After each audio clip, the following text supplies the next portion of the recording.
आज की class start कर देते हैं। आइए स्टूडेंट्स, लाइव हो गया है, एक बार ऑडियो वीडियो सब कुछ क्लियर है तो मुझे एक बार कमेंट करके बता दो कि यस मैम सब कुछ क्लियर है। फिर अपने आज की क्लास स्टार्ट करते हैं। और आज की क्लास में जैसा हमने लास्ट क्लास में पढ़ा था, हम क्या पढ़ रहे थे? हम बायोलॉजी का इंट्रोडक्शन पढ़ रहे थे, है ना। हमने क्या पढ़ा था? चलो कुछ स्टूडेंट्स लाइव आ चुके हैं, सुहानी आ चुके हैं, विवेक आ चुके हैं, पंकज आ चुके हैं। विवेक तो बहुत कॉमेंट करते हैं, कल की क्लास में विवेक के बहुत सारे कॉमेंट्स थे, मैंने अवॉइड किए थे, है ना। विवेक बार बार कॉमेंट करके एक ही बात बोलते हैं, मैम सिलेबस बता दीजिए, सिलेबस बता दीजिए। डोंट वरी, मैं आज आपको सिलेबस नोट डाउन करवाऊंगी, बताने की जरूरत नहीं। आज मैं एक एक चीज आपको क्लास में नोट डाउन करवाऊंगी कि हम ऐसे से पढ़ेंगे, ये पढ़ेंगे और फिर अपना नया चैप्टर स्टार्ट करेंगे। सबसे पहले देख लीजिए, लास्ट क्लास में हम रिवाइज कर लें 5 मिनट में कि अपन ने क्या क्या पढ़ा था। हमने पढ़ा था बायोलॉजी का इंट्रोडक्शन, जिसमें मैंने बताया था बायोलॉजी जो टर्म है, ये जो शब्द है, इसका मीनिंग होता क्या है। तो बायोलॉजी में हम किसके बारे में पढ़ते हैं? हम लिविंग्स के बारे में, यानी कि अपने चारों तरफ जितने भी सजीव हैं उनके बारे में हम स्टडी करते हैं। उसके बाद हमने पढ़ाया था कि लिविंग का मतलब क्या होता है, यानी कि आप लिविंग किसको कहते हो। तो लिविंग के कुछ कैरेक्टरिस्टिक्स होते हैं, कौन कौन से? पहला, लिविंग वही है जिसके बॉडी में सेल हो, यानी कोशिका हो। सेल से बनी हुई जो स्ट्रक्चर होगी साइंस में, उसको हम क्या कहेंगे? उसको हम लिविंग कहेंगे। फिर दूसरा हमने पढ़ा था सेल्स के अंदर क्या होना चाहिए? प्रोटोप्लाज्म, यानी कि जीव द्रव्य होना चाहिए। थर्ड पे हमने पढ़ा था लिविंग वही है जिसके बॉडी में मेटाबॉलिज्म हो। मेटाबॉलिज्म का मतलब होता है चापचे, यानी कि उसके बॉडी में मेटाबॉलिक रिएक्शन हो रही है। और फोर्थ पे हमने पढ़ा था लिविंग वही है जिसके बॉडी में न्यूट्रिशन का प्रोसेस हो। न्यूट्रिशन का मतलब होता है पोषण की प्रक्रिया हो। और फिफ्थ पे हमने पढ़ा था लिविंग वही है जिसके बॉडी में डाइजेशन की प्रोसेस हो। डाइजेशन का मतलब होता है जो भी आप खाना खाते हो, जो भी आप न्यूट्रिएंट लेते हो, उन न्यूट्रिएंट का ब्रेकडाउन करना, उनको छोटा छोटा तोड़ना, उसको हम डाइजेशन कहते हैं। नेक्स्ट हमने पढ़ा था कि लिविंग वही होता है जिसके बॉडी में रेस्पायरेशन, यानी कि श्वसन की प्रक्रिया हो। ये 6 हमने पढ़ लिए थे, है ना। यहां तक कि क्लास में किसी को भी कोई भी डाउट हो वो आप मुझसे पूछ सकते हैं, किसी भी टाइप का, छोटा मोटा कैसा भी डाउट है आपका, बेझिझक आप मेरे से लास्ट में क्लास में 5 मिनट में पूछ लीजिएगा कि मैम ये डाउट आ रहा है हमारा, हम आपके सारे डाउट सॉल्व कर देंगे। उससे पहले अब हम देखेंगे कि 7 नंबर पे कौन सा कैरेक्टर होना चाहिए, यानी कि लिविंग बॉडी में कोई भी ऑर्गेनिज्म लिविंग है तो उसको हम लिविंग बोलने के लिए जो 7 नंबर पे कैरेक्टरिस्टिक्स है वो क्या होना चाहिए। तो 7 नंबर पे आता है लिविंग बॉडी के अंदर एक बायोलॉजिकल प्रोसेस होना चाहिए जिसको हम कहते हैं एक्सक्रीशन। एक्सक्रीशन और हिंदी में हम कहते हैं उत्सर्जन। उत्सर्जन की प्रक्रिया होनी चाहिए, यानी कि जितनी भी लिविंग बॉडी है उन सब में एक्सक्रीशन का प्रोसेस होना चाहिए। जैसे लास्ट क्लास में मैंने क्या एग्जांपल दिया था? मार्कर नॉन लिविंग है बिकॉज ये एटम यानी कि परमाणु से मिलकर बना हुआ है, इसके बॉडी में किसी भी टाइप का कोई एक्सक्रीशन नहीं होता है। लेकिन मैं लिविंग हूं और ये प्लांट लिविंग है, और गाय भैंस घोड़ा बकरी जानवर सब लिविंग होते हैं। इन सब में एक प्रोसेस होता है, कौन सा? एक्सक्रीशन। सबसे पहले एक्सक्रीशन का मीनिंग क्या होता है आपको ये जानना है कि what is the exact meaning of excretion. उत्सर्जन जो शब्द है उसका मतलब क्या है? बच्चों, मैंने आपको लास्ट क्लास में एक चीज पढ़ाई थी कि हमारे बॉडी में एक दिन में बहुत सारी केमिकल रिएक्शन होती है ना। ये बात पढ़ी थी ना हमने कि हमारे शरीर में बहुत सारे प्रकार की रासायनिक अभिक्रियाएं होती हैं। जब ये रासायनिक अभिक्रियाएं होती हैं तो क्या होता है? फॉर एग्जाम्पल, मैं बहुत बेसिक से पढ़ा रही हूं, समझने की कोशिश करना। जैसे हमारी बॉडी में एक केमिकल रिएक्शन हुई A+B, ये क्या है? ये रिएक्टेंट है। किसी भी केमिकल रिएक्शन में लेफ्ट हैंड साइड में बाईनी दिशा में क्या होते हैं? रिएक्टेंट होते हैं, अभिकारक होते हैं, जो आपस में रिएक्ट करते हैं, जो अभिक्रिया करते हैं। और A+B के रिएक्ट करने से C+D बना, और C+D क्या है? ये प्रोडक्ट है, ये उत्पाद बने हैं। ठीक है, ये केमिकल रिएक्शन फॉर एग्जांपल हमारे बॉडी में हुई। जब बच्चा C+D प्रोडक्ट बनते हैं, ये तो अच्छे प्रोडक्ट हैं, इनकी जरूरत है हमारे बॉडी में। लेकिन जब जब केमिकल रिएक्शंस होती हैं तब साथ में प्रोडक्ट्स के साथ में कुछ वेस्ट प्रोडक्ट्स भी बनते हैं। वेस्ट प्रोडक्ट्स का मतलब होता है अपशिष्ट पदार्थ भी बनते हैं। और ये वेस्ट जो है ना, ये हमारे बॉडी में बना लेकिन ये किसी काम का नहीं है। अगर ये हमारे शरीर के अंदर रह गया ना तो हमें नुकसान पहुंचाएगा। हमें हमारे ऑर्गन्स को डैमेज करना शुरू कर देगा, हमारे बॉडी को खराब करना शुरू कर देगा।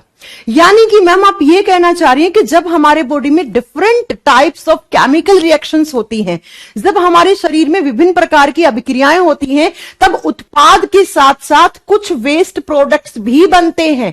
और ये वेस्ट प्रोडक्ट्स क्या होते हैं? उस लिविंग बॉडी के लिए हार्मफुल होते हैं, नुकसान पहुंचाते हैं उसे।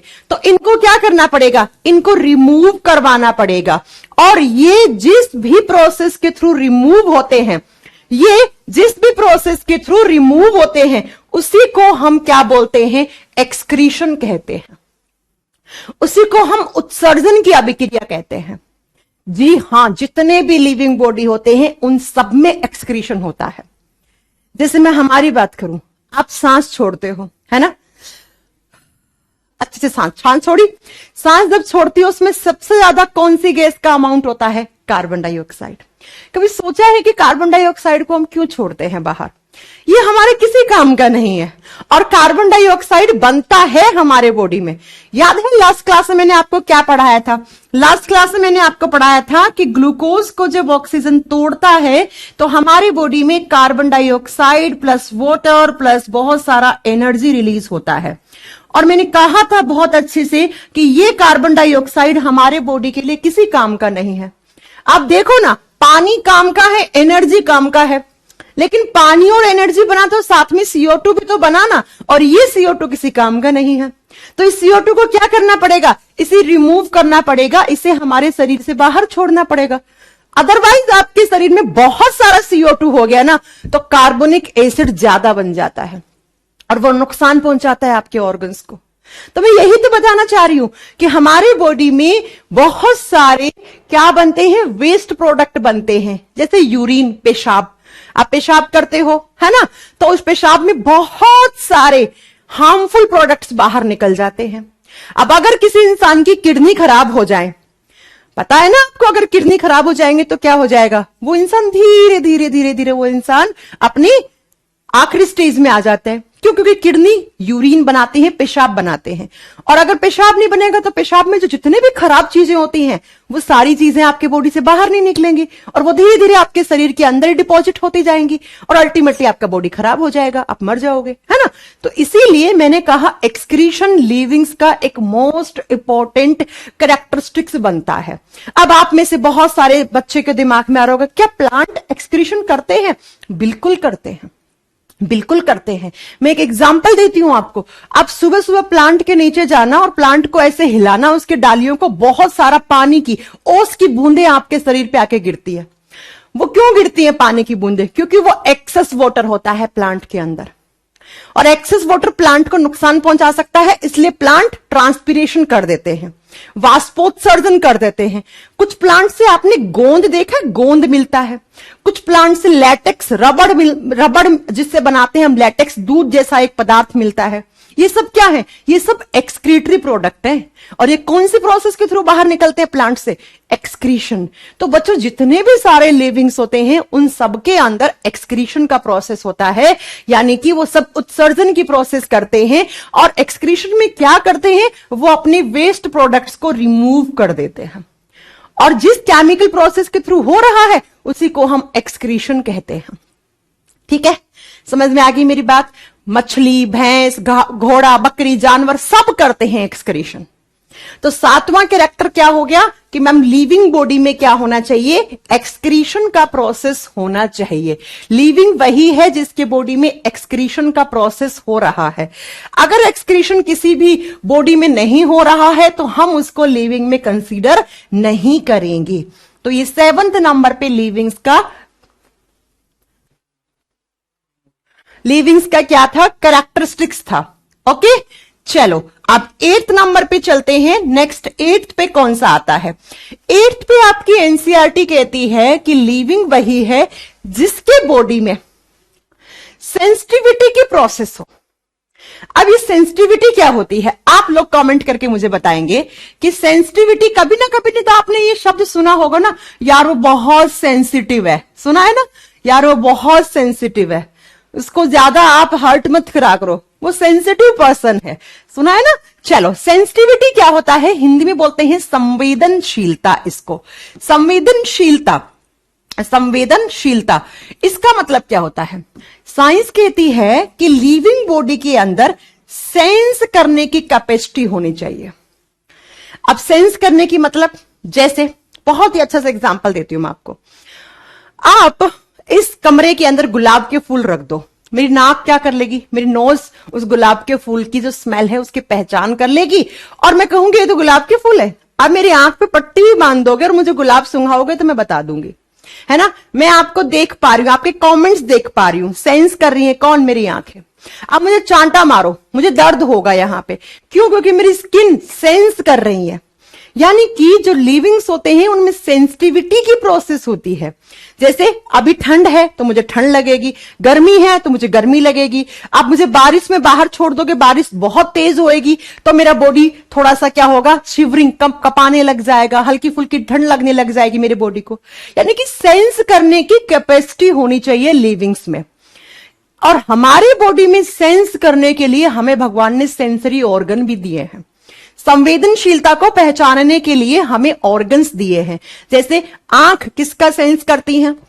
देखने का, कान सुनने का, नाक स्मेल का, टंग जीभ आपका टेस्ट, कैसा टेस्ट है। जो आपको सर्दी गर्मी लग रही है, किसी ने चांटा मारा, सुई चुभ दी, कांटा चुभ गया, तो ये जो आपको एहसास हो रहा है ये स्किन के थ्रू आता है, ये त्वचा के थ्रू आता है। अब आप में से बहुत सारे बच्चे बोलेंगे मैम क्या प्लांट्स में भी सेंसिटिविटी होती है? बिल्कुल होती है। अब देखो ना, मई जून के महीने में जो बहुत तेज धूप पड़ती है तो बहुत सारे पेड़ पौधे जल जाते हैं, है ना? ज्यादा सनलाइट आई, ज्यादा हीट आया, ज्यादा हीट पड़ा, प्लांट जल जाते हैं। अगर प्लांट में सेंसिटिविटी नहीं होती तो क्या वो जल जाते? नहीं जलते ना।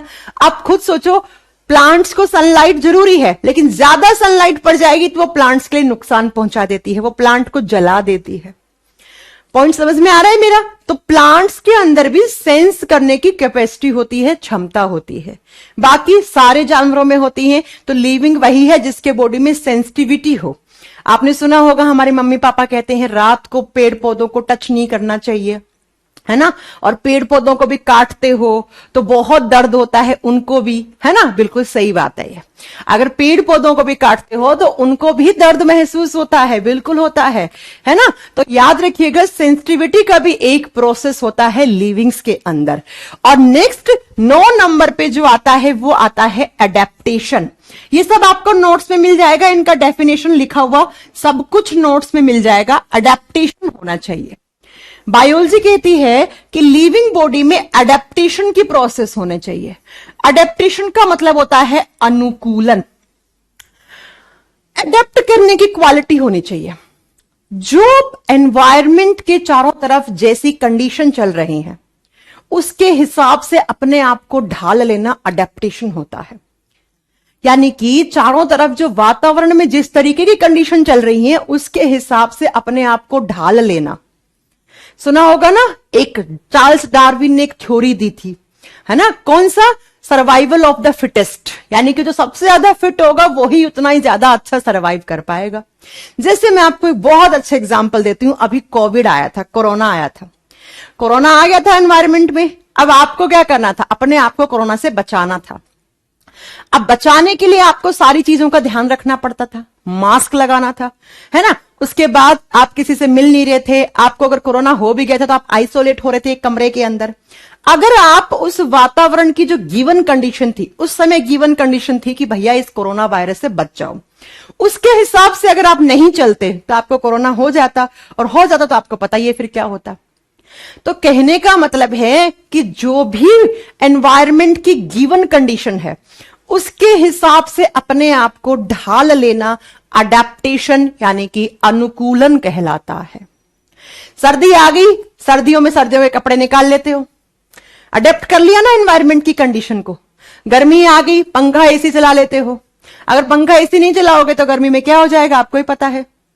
अगर सर्दी में सर्दी के कपड़े नहीं पहनोगे तो ठंड लग जाएगी, बुखार हो जाएगा, दिमाग में बुखार चढ़ जाएगा, है ना?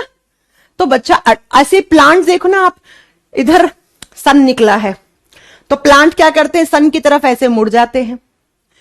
अडेप्टेशन कर लिया ना उसने कि इधर सन निकला है तो अपना तने वाले भाग को ऐसे उस सन की तरफ मोड़ लेता है। तो ये अडेप्ट करने की क्वालिटी होनी चाहिए, अडेप्टेशन की क्वालिटी होनी चाहिए। अगर गिवन कंडीशन के हिसाब से आपको फिट रहना है, आपको सरवाइव करना है, तो आपको फिट रहना पड़ेगा। आपको जो भी गिवन कंडीशन है उसके हिसाब से चलना पड़ेगा। अगर फिर कोरोना आ गया तो फिर हम वैसे ही मास्क लगाएंगे, हैंड सैनिटाइज करेंगे। अगर नहीं करोगे तो फिर एनवायरमेंट आपको खा जाएगा मतलब समझ रहे हैं आप, आपको वो पर्टिकुलर डिजीज हो जाएगी, वो आपको बीमारी हो जाएगी। तो लिविंग वही है जिसके बॉडी में सेंसिटिविटी की कैपेसिटी हो, उसे दर्द हो, उसे गर्मी लगे, उसे सर्दी लगे, हर चीज का वो एहसास कर पाए, सेंस कर पाए वो, और जो भी गिवन कंडीशन है उसके हिसाब से वो अपने आप को ढाल पाए, उसी को अडेप्टेशन कहा जाता है। और 10वें नंबर पे लास्ट कैरेक्टर आता है कि कोई भी लिविंग है इस यूनिवर्स में, इस संसार में, तो उसका पर्टिकुलर एक लाइफ साइकिल होता है, एक जीवन चक्र होता है उसका बच्चा। यानी कि लिविंग बॉडी अगर इस यूनिवर्स में आया है तो एक दिन उसे जाना पड़ेगा।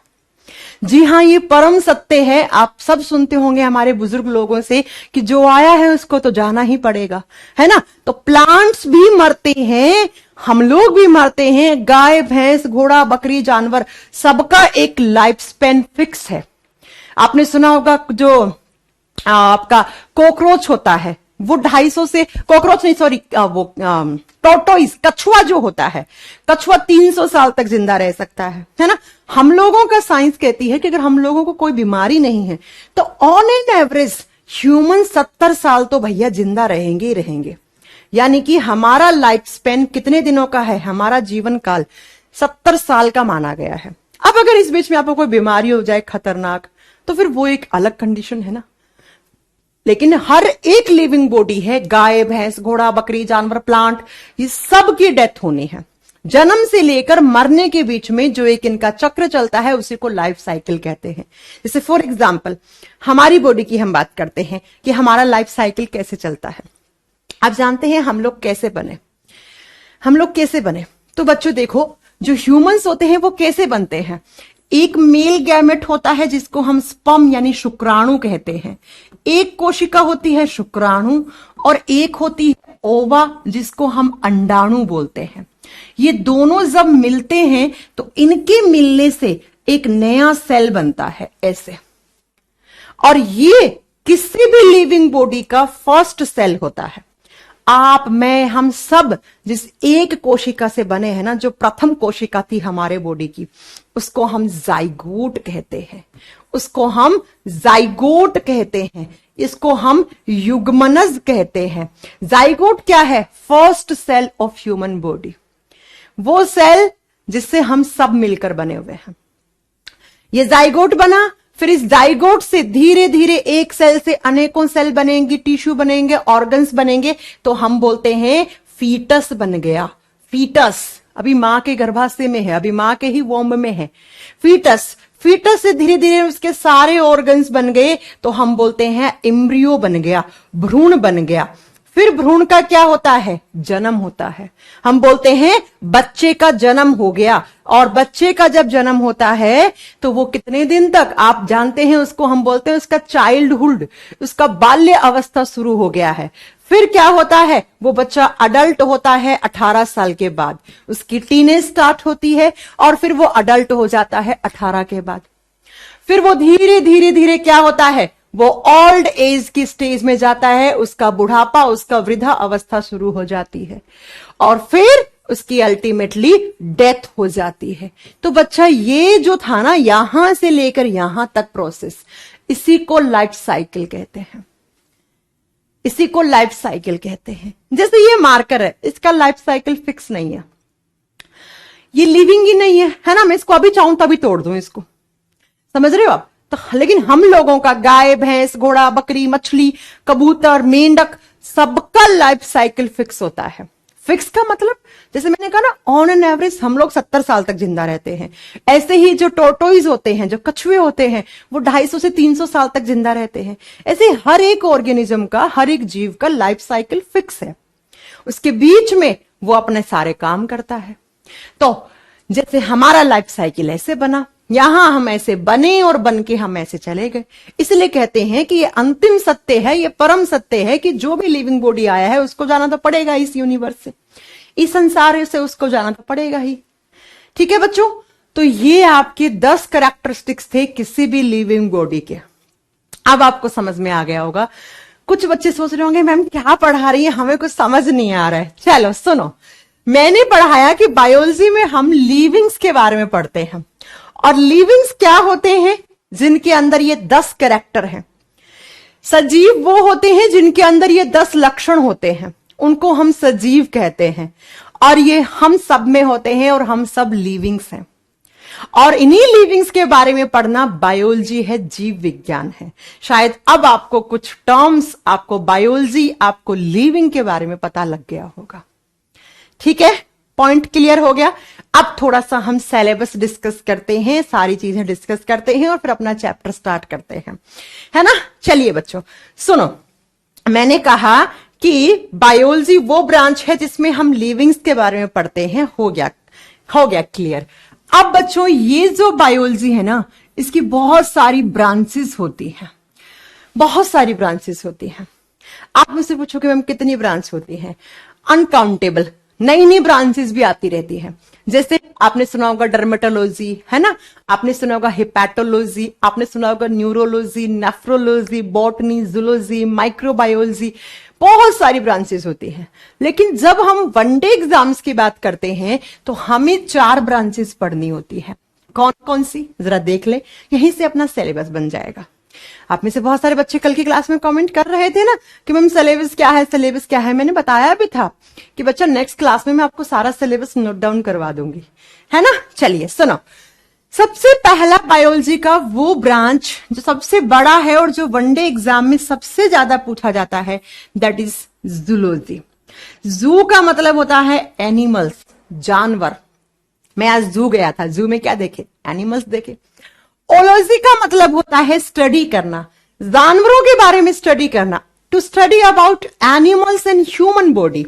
अब आप कहोगे मैम क्या ह्यूमन बॉडी, क्या मनुष्य जानवर है? अरे याद करो, मैंने आपको बताया था कि जब हमारा क्लासिफिकेशन हुआ था तो हम लोग कहां आए थे? हम एनिमल किंगडम में, हम एनिमेलिया किंगडम में रखे गए थे। इसलिए जब जब मैं बोलूं जानवर तो समझना हम लोग भी उसके अंदर हैं। ठीक है, तो बायोलॉजी का वो ब्रांच जिसमें हम किसके बारे में स्टडी करते हैं? एनिमल्स के बारे में, जानवरों के बारे में स्टडी करते हैं, उसको हम जूलॉजी कहते हैं। और यहां से एक क्वेश्चन बनता है कि जूलॉजी के फादर कौन है? Who is the father of zoology? Father का मतलब होता है बच्चा जनक, पिता। यानी कि इस ब्रांच पे सबसे ज्यादा काम करने वाले और सबसे पहले काम करने वाले महान साइंटिस्ट कौन है? जिन्होंने बायोलॉजी बनाया, जिनका नाम है अरस्तु, जिनको इंग्लिश में आप एरिस्टोटल कहते हैं और हिंदी में हम अरस्तु कहते हैं। ये जो अरस्तु है ना, इनकी वजह से ही बायोलॉजी है। इन्होंने ही सारे के सारे यूनिवर्स को, सारे के सारे संसार को बायोलॉजी और लिविंग्स के बारे में बताया कि भैया ऐसी साइंस की एक ब्रांच है जिसमें हम ऐसे ऐसे लिविंग्स के कैरेक्टरिस्टिक्स पढ़ते हैं। तो Aristotle is the father of zoology and as well as father of biology. अरस्तु को हम जूलॉजी के भी, मतलब जंतु विज्ञान के पिता या जनक बोलते हैं, और जो जीव विज्ञान है उसके भी जनक बोलते हैं। ऐसा ही एक दूसरा ब्रांच आता है बायोलॉजी का जिसका नाम होता है बच्चा बोटनी। बोटनी, और बोटनी में हम किसके बारे में पढ़ते हैं? आपके चारों तरफ जो भी ग्रीन प्लांट्स हैं, ऑल ग्रीन प्लांट्स। बोटनी को बोलते हैं वनस्पति विज्ञान, वो ब्रांच जिसमें हम पेड़ पौधों के बारे में, प्लांट्स के बारे में स्टडी करते हैं। प्लांट्स क्या होते हैं, उसके कौन कौन से पार्ट्स होते हैं, किस पार्ट का क्या काम होता है, कितने टाइप के फ्रूट होते हैं, लीफ का क्या काम होता है, तने का क्या काम होता है, जड़ों का क्या काम होता है, प्लांट में फोटोसिंथेसिस कैसे होता है, प्लांट में कौन कौन से हार्मोन होते हैं, प्लांट में भी बीमारियां होती हैं। जैसे हम लोगों में बीमारी है ना, वैसे प्लांट में भी बीमारियां होती हैं। ये सब पढ़ना आपका बोटनी कहलाता है। तो जब आप प्लांट्स का क्लासिफिकेशन, प्लांट के जितने भी सारे कैरेक्टर्स हैं वो सारे पढ़ोगे तो आप कौन सी ब्रांच पढ़ोगे? आप बोटनी, आप वनस्पति विज्ञान पढ़ोगे। अब आपको मैम क्यों पढ़े हम प्लांट्स? अरे भैया बायोलॉजी में जब लिविंग पढ़ रहे हो तो लिविंग में प्लांट आएंगे नहीं क्या? तो पढ़ना तो पड़ेगा ना। यस मैम, हम पढ़ेंगे। और जब इस ब्रांच के फादर की बात करते हो आप कि who is the father of botany, तो यहां पे साइंटिस्ट का नाम आता है थियोफ्रास्टिस। थियोफ्रास्टिस वो साइंटिस्ट हैं जिन्होंने इस ब्रांच पे सबसे ज्यादा काम किया। प्लांट्स के कैरेक्टरिस्टिक्स पे स्टडी करके सबको बताया कि भाई इस टाइप से प्लांट को क्लासिफाई करके हम एक बॉटनी ब्रांच बनाएंगे। अब आप में से बहुत सारे बच्चे कहेंगे मैम हिंदी में लिखो। बच्चा ये जो नाम है ना, साइंटिस्ट का नाम हो गया, किताबों का नाम हो गया, ये सब इंग्लिश में ही लिखे हुए आते हैं। बायोलॉजी में बहुत सारे टर्म्स होते हैं जो आपको एज इट इज इंग्लिश में जो है उसी को हिंदी में टाइप करके मिल जाता है। जैसे माइटोकॉन्ड्रिया, हालांकि माइटोकॉन्ड्रिया को सूत्रकणिका बोलते हैं हिंदी में, लेकिन इतनी हिंदी आपके एग्जामिनर को भी नहीं आती है, तो वो माइटोकॉन्ड्रिया को माइटोकॉन्ड्रिया ही टाइप कर देता है हिंदी में। इसलिए जो हिंदी मीडियम वाले बच्चे हैं वो मेरी बात जरा ध्यान से सुनो। बहुत सारे टर्म्स जो मैं इंग्लिश में लिखती हूं उनको इंग्लिश में भी साथ में लिखा करें, ठीक है? हो गया दूसरा ब्रांच। हम यहाँ पे प्लांट्स के बारे में पढ़ेंगे।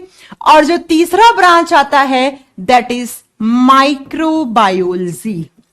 माइक्रोबायोलॉजी और हिंदी में बोलते हैं हम सूक्ष्म जीव विज्ञान। सूक्ष्म जीव विज्ञान ऐसी ब्रांच जिसमें हम सूक्ष्म जीवों के बारे में पढ़ते हैं, जिनमें हम माइक्रोब्स के बारे में पढ़ते हैं। अब माइक्रोब्स क्या होते हैं बच्चा? आप लोग बताओ कमेंट करके। मैं पढ़ा चुकी हूं आपको व्हाट इज माइक्रोब। मैंने कहा था ऐसे छोटे छोटे जीव जो लिविंग तो हैं लेकिन उनको देखने के लिए क्या चाहिए? इलेक्ट्रॉन माइक्रोस्कोप चाहिए।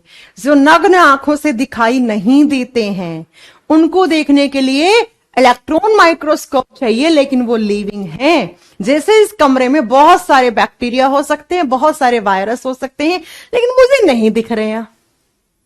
क्यों? क्योंकि दे आर माइक्रोब्स, सूक्ष्म जीव हैं। अब पढ़ना तो पड़ेगा, जीव है तो पढ़ना तो पड़ेगा। और जब बात करते हैं यहां पे हम क्या पढ़ेंगे? Bacteria, virus, fungus, protozoa etcetera etcetera, ये सब इसी ब्रांच में रखे गए हैं। बैक्टीरिया, नया कोई वायरस आया ना तो बच्चा उसको माइक्रोबायोलॉजी में ऐड कर देते हैं, ठीक है? चलिए, तो हम यहां पे माइक्रोब्स के बारे में पढ़ेंगे। बैक्टीरिया क्या होते हैं, वायरस क्या होते हैं, वायरस कितने टाइप के होते हैं, कौन कौन सी बीमारियां करते हैं। बहुत सारे वायरस से क्वेश्चन आते हैं, बहुत सारे बैक्टीरिया से क्वेश्चन आते हैं, आपने खुद ने देखा होगा, है ना? टीबी कैसे हो गया, निमोनिया कैसे हो गया, कोरोना वायरस के क्या क्या कैरेक्टर हैं, सारे पढ़ने हैं हमें। इस ब्रांच पे सबसे पहले काम करने वाले साइंटिस्ट थे एंटोनी वॉन ल्यूवेनहॉक।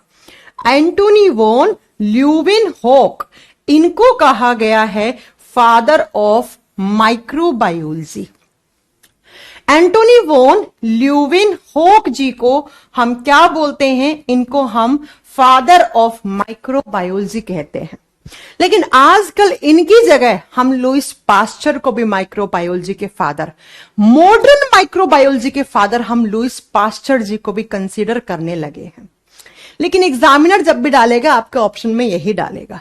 हाँ, वो बात अलग है, इनके बाद जो लुईस पास्चर जी थे ना, इन्होंने बहुत ज्यादा काम कर दिया इस ब्रांच पे, तो इसलिए हम इनको आधुनिक सूक्ष्म जीव विज्ञान के फादर कंसीडर करने लगे हैं। लेकिन आपको हमेशा यही करके आना है ऑप्शन में। अब आप कहोगे मैम ऐसा क्या कर दिया एंटोनी वॉन ल्यूवेनहॉक ने कि उनको फादर बना दे हम? सबसे पहले बैक्टीरिया की खोज की थी, जीवाणु की खोज करने वाले यही महान साइंटिस्ट थे। तो आपसे एग्जाम में पूछ ले कि बैक्टीरिया की डिस्कवरी किसने की, तो आप क्या बताएंगे? एंटोनी वॉन ल्यूवेनहॉक ने की। और बैक्टीरिया क्या होते हैं? माइक्रोब होते हैं। सबसे पहले इस पूरे संसार को, इस दुनिया को बताया कि भैया माइक्रोब्स भी कुछ होते हैं, ठीक है?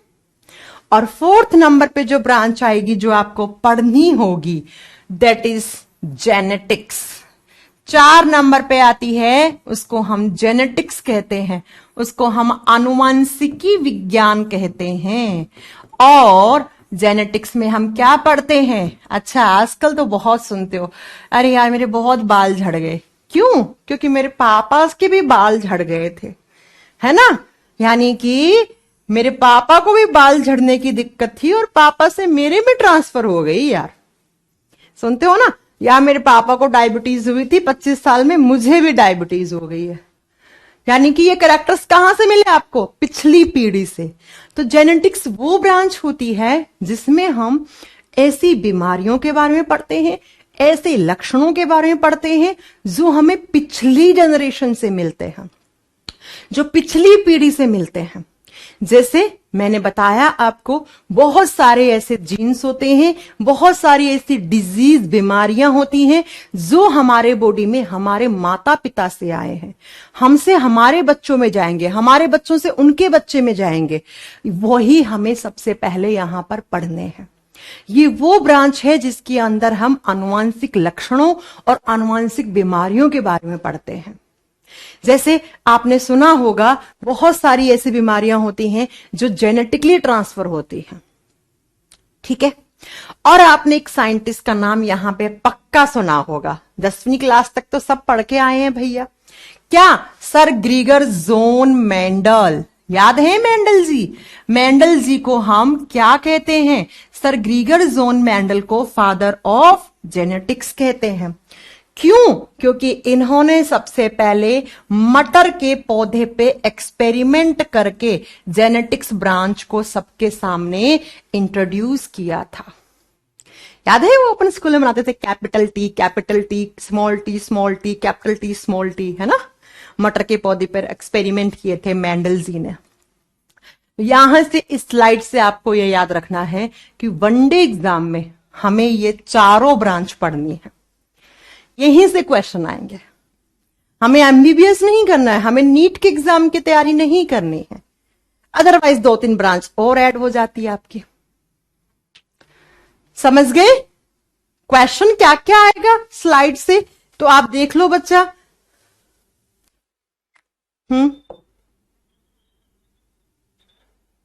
अभी तो मैं छोड़ूंगी क्लास, पहली क्लास मतलब थोड़ी देर में, ठीक है, ओके। हाँ जी, तो बायोलॉजी के अंदर हम 4 ऐसी मेजर ब्रांच यहां पे पढ़ने वाले हैं। पहला जूलॉजी, दूसरा बॉटनी, तीसरा माइक्रोबायोलॉजी और चौथा जेनेटिक्स। चारों के फादर याद होने चाहिए, आ जाते हैं एग्जाम में। सबसे ज्यादा ये याद रखना, Antonie van Leeuwenhoek and Louis Pasteur, ठीक है।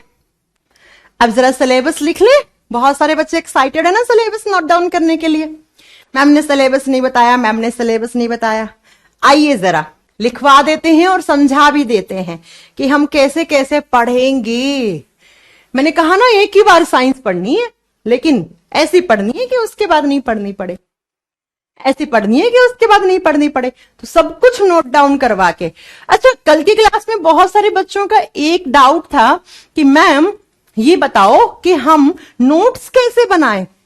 अरे नोट्स में सब कुछ आपको बोर्ड पे लिख के दे रही हूं, आपको नोट्स बनाने पड़ेंगे जैसे इसमें पढ़ा रही हूं वैसे वैसे, और साइड में क्वेश्चंस नोट डाउन करते जाओ, जो क्वेश्चन मैं बोलती हूं वो सुनो। सबसे पहले हम जूलॉजी में सिलेबस क्या क्या पढ़ने वाले हैं वो नोट डाउन करो। जूलॉजी वो ब्रांच जिसमें हम एनिमल्स, और एनिमल्स का मतलब ह्यूमंस के कैरेक्टरिस्टिक्स पढ़ेंगे। हमारे बॉडी में क्या क्या हम पढ़ने वाले हैं, कौन कौन से चैप्टर हैं जूलॉजी के, लिखिएगा। हम पढ़ते हैं ह्यूमन फिजियोलॉजी के बारे में। सबसे पहले साइटोलॉजी पढ़ेंगे। साइटोलॉजी को हिंदी में बोलते हैं हम कोशिका विज्ञान। अच्छा, मैं सिलेबस लिखवा रही हूं लेकिन इस सीक्वेंस से नहीं पढ़ाऊंगी मैं। बायोलॉजी में कोई मतलब नहीं है, कोई चैप्टर कहीं से लिंक्ड नहीं है।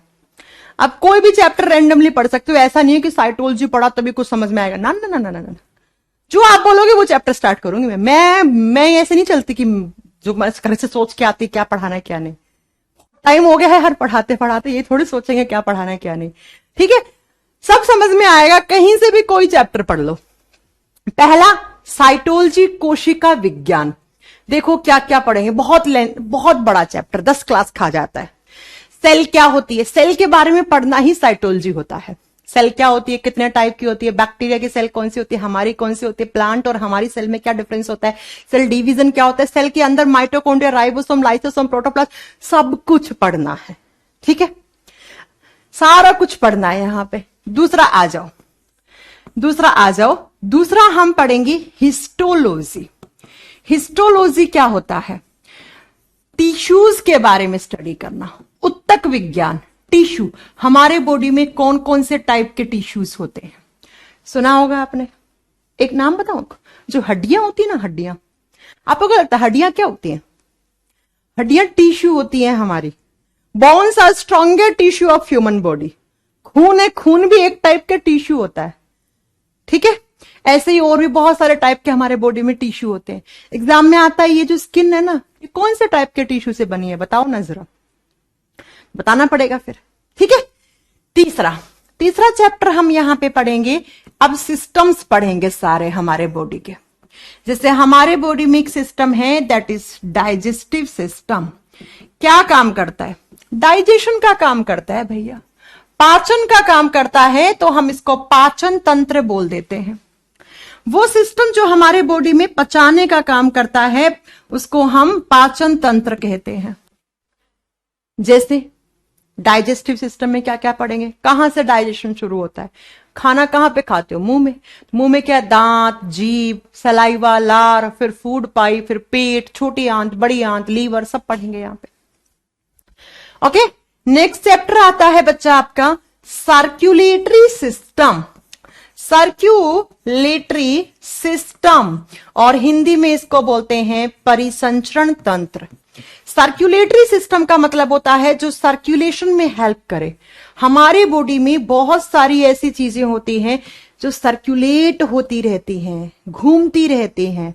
एक तो आपके दिमाग में आ गया होगा, यहां पे हम ब्लड, खून के बारे में पढ़ेंगे। खून क्या होता है, खून में क्या क्या चीजें होती हैं, आरबीसी क्या होता है, डब्ल्यूबीसी क्या होता है, प्लेटलेट्स क्या होता है ना। फिर ब्लड ग्रुप क्या होता है, कौन किसको खून दे सकता है, कौन किससे खून ले सकता है, कौन यूनिवर्सल डोनर है ना। आरएच फैक्टर क्या होता है। कोई और भी ब्लड ग्रुप है क्या इंडिया में? जी हैं, जैसे आपने सुना होगा गोल्डन ब्लड ग्रुप है ना। जैसे सुना होगा आपने इंदिरा ब्लड ग्रुप है, अगर नहीं सुना है तो मैं बताऊंगी ना सब। यहीं पे हम ह्यूमन हार्ट के बारे में, मनुष्य की हृदय के बारे में, ब्लड को पंप करता कौन है, हार्ट, तो हार्ट के बारे में, हृदय के बारे में पढ़ेंगे हम।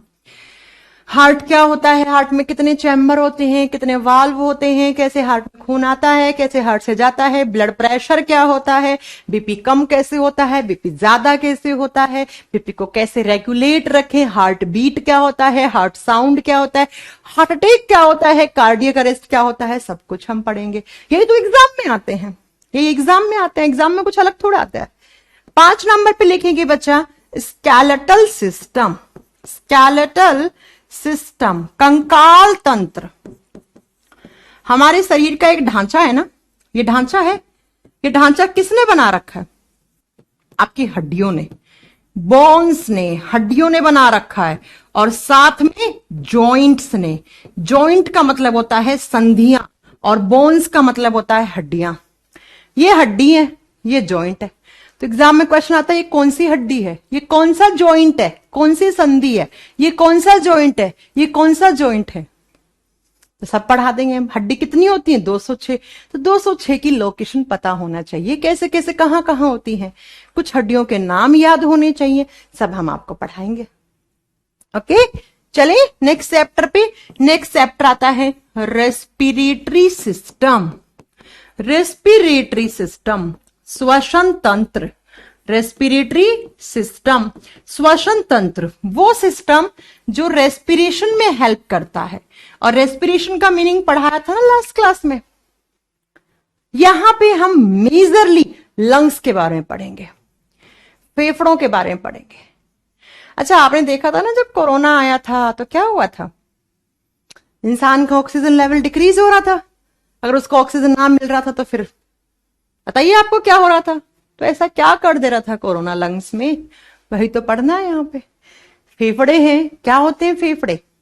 क्या काम करते हैं फेफड़े, फेफड़ों में कौन कौन सी बीमारियां होती हैं। जैसे स्मोकिंग करते हो, बीड़ी तंबाकू सिगरेट आप जो भी पीते हो खाते हो, उनसे फेफड़ों में क्या हो जाता है, ये सब पढ़ेंगे। नेक्स्ट लिखो 7th नंबर पे लिखना एक्सक्रीटरी सिस्टम। एक्सक्रीटरी सिस्टम का मतलब होता है उत्सर्जन तंत्र, जो एक्सक्रीशन में हेल्प करता है। एक्सक्रीटरी सिस्टम यानी कि उत्सर्जन तंत्र। और यहां पे जो मेन ऑर्गन पढ़ेंगे ना, वो पढ़ते हैं हम किडनी के बारे में। किडनी क्या होती है, क्या काम करती है। आपने सुना होगा एक किडनी बेच दो आईफोन खरीद लो। कभी ये सुना एक फेफड़ा बेच दो आईफोन खरीद लो? नहीं सुना ना। तो सब बताएंगे आपको ऐसा क्यों होता है भैया। एक किडनी पे जिंदा रह लेते हो लेकिन एक फेफड़े पे नहीं रह पाते हो। ये सब मैं बताऊंगी ऐसा क्यों होता है, ठीक है। 8th नंबर पे लिखेंगे हम नर्वस सिस्टम। ओ बहुत डेंजर चैप्टर। नर्वस सिस्टम का मतलब होता है कंट्रोल करने वाला सिस्टम। सभी लोग मुझे कमेंट करके ये बताओ कौन कंट्रोल करता है आपके बॉडी को। कौन कंट्रोल कर रहा है? क्या है ये? दिमाग। तो नर्वस सिस्टम में हम क्या पढ़ते हैं? ब्रेन के बारे में, दिमाग के बारे में। ब्रेन के कितने पार्ट्स। ज्यादा अल्कोहल ले लेते तो बॉडी का बैलेंस नहीं बन पाता है। क्यों नहीं बन पाता है? बॉडी बैलेंसिंग का काम कौन कर रहा है? अभी मैं आपसे बोल रही हूं नेक्स्ट कौन सा सेंटेंस बोलना है, ब्रेन का कौन सा पार्ट डिसाइड कर रहा है, ये सब पढ़ना, ठीक है। 9 नंबर पे लिखो रिप्रोडक्टिव सिस्टम।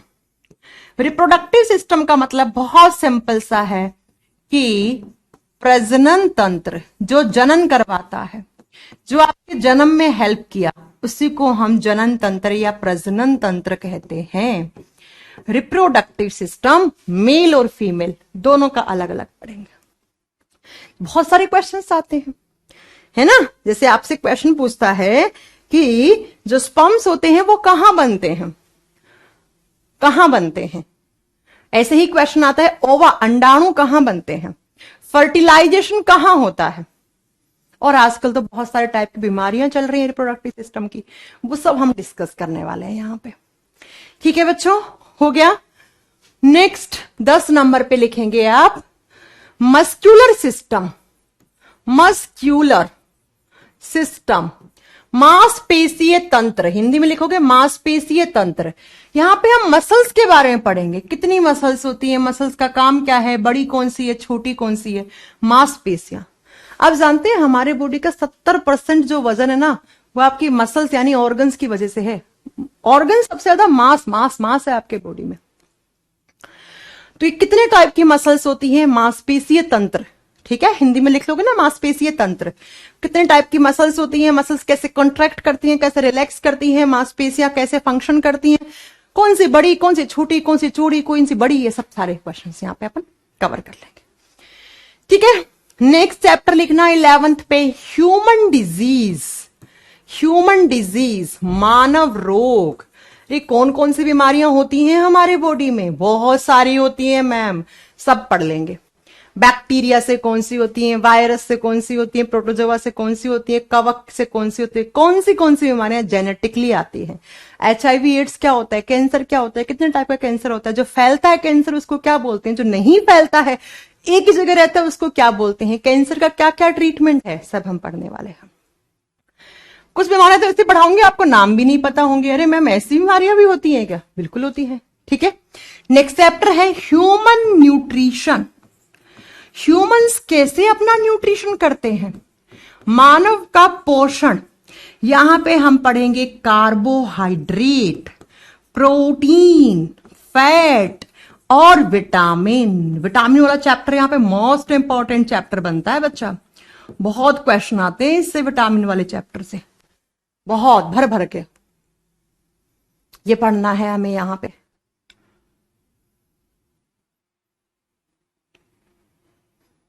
ठीक है। और उसके बाद हमें कुछ पढ़ने हैं स्ट्रक्चर्स, जैसे आई, आपकी आंख की स्ट्रक्चर सबसे ज्यादा मेन है, यहां से क्वेश्चन आ जाते हैं। आंख की स्ट्रक्चर है, आंख के कौन से भाग पे इमेज बनती है ना, आंख का कौन सा भाग है जो डोनेट करते हैं, ये सारे आपके क्वेश्चंस। आपके आंख के कलर वाले पार्ट को क्या बोलते हैं।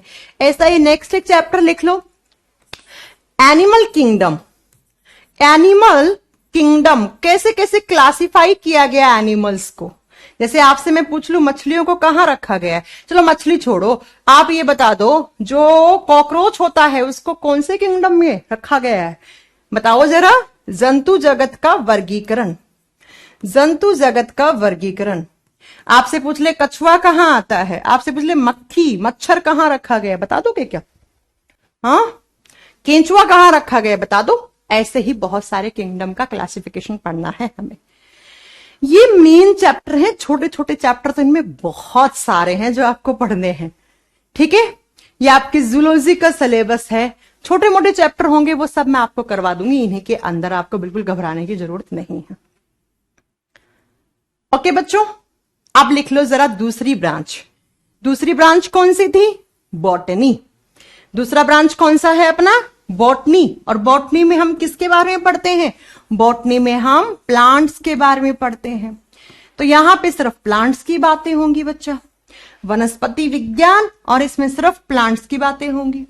सिलेबस अपना मिला लेना, जिस भी एग्जाम की तैयारी कर रहे हो उसके सिलेबस के साथ। कोई एक्स्ट्रा पॉइंट ऐड करना होगा, कोई चैप्टर ऐड करना होगा, मैं हूं यहां पे, ठीक है। चलो लिखो, बॉटनी में हम क्या क्या पढ़ेंगे? प्लांट क्लासिफिकेशन, प्लांट को कैसे क्लासिफाई किया गया है, प्लांट क्लासिफिकेशन लिख दो। पादप जगत का वर्गीकरण, कैसे प्लांट्स को क्लासिफाई किया गया है। नेक्स्ट लिख दो प्लांट हार्मोन। अच्छा, अपना एक चैप्टर रह गया ऊपर, एंडोक्राइन सिस्टम रह गया। प्लांट हार्मोन, पादपों के हार्मोन। जैसे हम लोगों में हार्मोन होते हैं ना, सुना होगा ना, थायराइड हार्मोन होता है यार, हार्मोन इंबैलेंस हो गया, सुना होगा ना कभी। ऊपर लिख दो यहां पे एक चैप्टर और, एंडोक्राइन सिस्टम। जैसे जैसे चैप्टर होते जाएंगे आप लोग मुझे बताते जाओगे कि मैम ये चैप्टर हो गया है, अब इसके क्या करवा दो, टेस्ट सीरीज, यानी कि आप इसके क्वेश्चंस अपलोड करवा दो, वो मैं करवा दूंगी। अंतःस्रावी तंत्र, कुछ बच्चे कह रहे थे सिलेबस का पीडीएफ, सिलेबस का पीडीएफ आप खुद नोट डाउन कर दो ना अपनी नोटबुक में, एक अलग से कॉपी तो आपको बनानी पड़ेगी बच्चा। प्लांट हार्मोन हो गए, जैसे हम लोगों में हार्मोन्स हम यहां पढ़ते हैं, प्लांट में यहां। तीसरा लिखो यहां पे प्लांट हार्मोन के बाद लिखना प्लांट टिश्यू। जैसे हम लोगों में टिश्यू होते हैं वैसे प्लांट्स में भी टिश्यू होते हैं। कौन कौन से? 2-4 नाम तो आप बताओ यार। पंकज जी बहुत कमेंट कर रहे हो, बताओ जरा पंकज जी। नयनतारा जी आप बता दीजिए, प्लांट के कोई 2 टिश्यू के नाम बता दो। जाइलम फ्लोएम बचपन से पढ़ते आ रहे हैं ना, जाइलम फ्लोएम 2 ही नहीं होते हैं, बहुत सारे होते हैं। Meristematic tissue, collenchyma, parenchyma, sclerenchyma, सब पढ़ेंगे हम, ठीक है। नेक्स्ट 4 नंबर पे लिखो बच्चा, यहां पे प्लांट के पार्ट्स पढ़ते हैं हम। जैसे हम प्लांट पार्ट्स में प्लांट मोर्फोलॉजी, प्लांट मोर्फोलॉजी पढ़ेंगे। और मोर्फोलॉजी शब्द का मीनिंग होता है पादप आकारिकी, यानी कि पादप का जो आकार है ना वो कौन कौन से पार्ट से बना हुआ है उनको पढ़ना। जैसे हम पढ़ेंगे यहां पे रूट्स, जड़ों के बारे में। जैसे हम पढ़ेंगे यहां पे स्टेम, तना, तने के बारे में। जैसे हम यहां पे पढ़ेंगे लीफ, प्लांट के पत्ते होते हैं उनके बारे में। फ्रूट, फल कितने टाइप के होते हैं, कौन सा फल किस प्रकार का है। जैसे फ्लावर, पुष्प, यही होते हैं ना प्लांट के पार्ट्स, ये सब पढ़ेंगे, इनके फंक्शन पढ़ेंगे। नेक्स्ट लिखना फोटोसिंथेसिस, पढ़ना पड़ेगा ना फोटोसिंथेसिस, प्रकाश संश्लेषण की क्रिया। क्या होता है फोटोसिंथेसिस, कितने टाइप की फोटोसिंथेटिक रिएक्शन होती हैं प्लांट्स में, ये सब हमें यहां पे पढ़ना पड़ेगा। एंड 6 नंबर पे लिखो प्लांट पिगमेंट्स। अच्छा, आपने देखा है अलग अलग कलर के फूल लगते हैं, अलग अलग कलर के फ्रूट लगते हैं। कभी ये देखा है इंसान, कोई इंसान बैंगनी कलर का है, कोई इंसान काला है, कोई इंसान सफेद है, कोई इंसान भूरा है, कोई इंसान लाल है, कोई बैंगनी है, नहीं ना। लेकिन देखो ना प्लांट के ऊपर तो बहुत सारे कलर के फ्रूट लगते हैं, बहुत सारे कलर के फ्लावर, पुष्प लगते हैं। क्यों? क्योंकि पिगमेंट्स होते हैं प्लांट्स के अंदर। उनकी वजह से हमें भगवान ने एक ही पिगमेंट दिया भैया, मेलानिन, जिसकी वजह से हमारे स्किन का ये कलर है। ठीक है। एंड एक और लिख दो, प्लांट डिजीज। जैसे हम लोगों में बीमारियां होती है ना, वैसे बच्चों प्लांट्स में भी होती हैं, बिल्कुल होती हैं। एक पेड़ के पत्ते पीले पड़ गए, क्यों पड़ गए? कोई बीमारी हो गई होगी उसमें। फ्रूट छोटे छोटे मिल रहे हैं, नींबू छोटे छोटे मिल रहे हैं, इतने बड़े बड़े नींबू होते थे, इस साल तो इतने से नींबू रह के गिर गए। ये सारे मेजर चैप्टर हैं, बाकी इसके अंदर न्यूट्रिशन वगैरह सब आ जाएगा, प्लांट का न्यूट्रिशन जैसे फोटोसिंथेसिस में आ जाएगा, ये सब पढ़ लेंगे। तो ये बॉटनी ब्रांच हो गया। और अब कौन सा ब्रांच? जेनेटिक्स, तो उसमें जेनेटिक्स पढ़ेंगे। माइक्रोबायोलॉजी, तो उसमें बैक्टीरिया, वायरस, प्रोटोजोआ, फंगी, ये सब पढ़ेंगे। तो उनको अलग से लिखने की जरूरत नहीं है, उनके अंदर अलग से चैप्टर नहीं है। माइक्रोबायोलॉजी में अलग चैप्टर नहीं है। माइक्रोबायोलॉजी में हम वायरस, बैक्टीरिया, जो मैंने आपको पहले नोट डाउन करवा दिया है, वो पढ़ेंगे। आप लिख सकते हो कि तीसरा ब्रांच हम यहां पे पढ़ेंगे जेनेटिक्स। लिख लीजिए, जेनेटिक्स का मतलब होता है आनुवंशिकी विज्ञान, जिसमें हम क्या क्या पढ़ेंगे? यहां पे हम पढ़ेंगे जेनेटिक डिजीज। भाई कौन कौन सी बीमारियां हैं जो जेनेटिकली ट्रांसफर हो जाती हैं, आनुवंशिक रोग, और थोड़े से यहां पे मेंडल लॉ वगैरह भी पढ़ लेंगे, जो कुछ कुछ एग्जाम में आते हैं। मैं बता दूंगी कौन कौन से एग्जाम की तैयारी कर रहे हो, वो ये पढ़ो, कौन कौन से हैं जो इसको अवॉइड कर दो। और 4 नंबर की ब्रांच को लिख दो आप, कौन सा?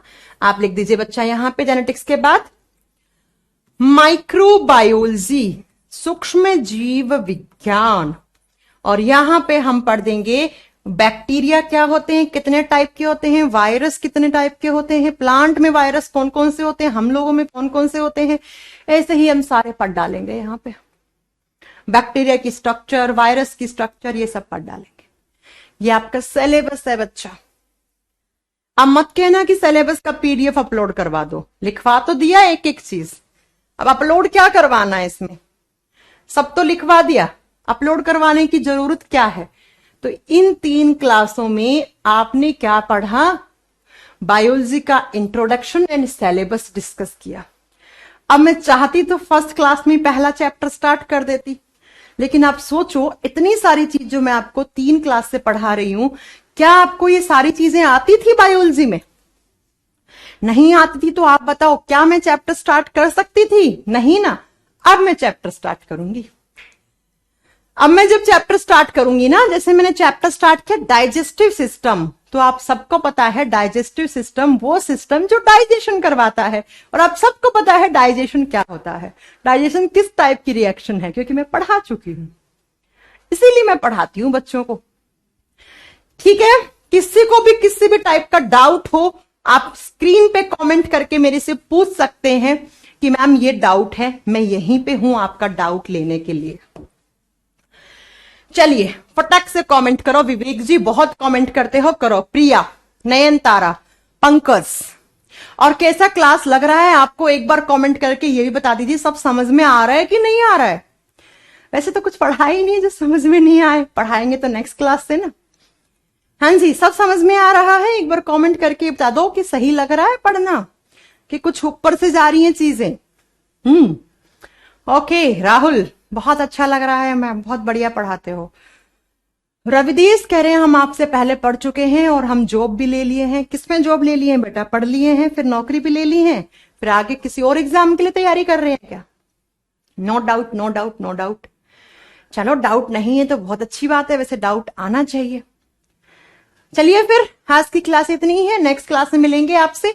तब तक के लिए बाय बाय, टेक केयर, ध्यान रखनी है अपना, अच्छा सा नोट्स बनाइए अपने और बढ़िया से पढ़ाई कीजिए। और जो भी सब्जेक्ट पढ़ रहे हैं उस सब्जेक्ट को कोशिश करें हैंड रिटन नोट्स बना के पढ़ाई करें।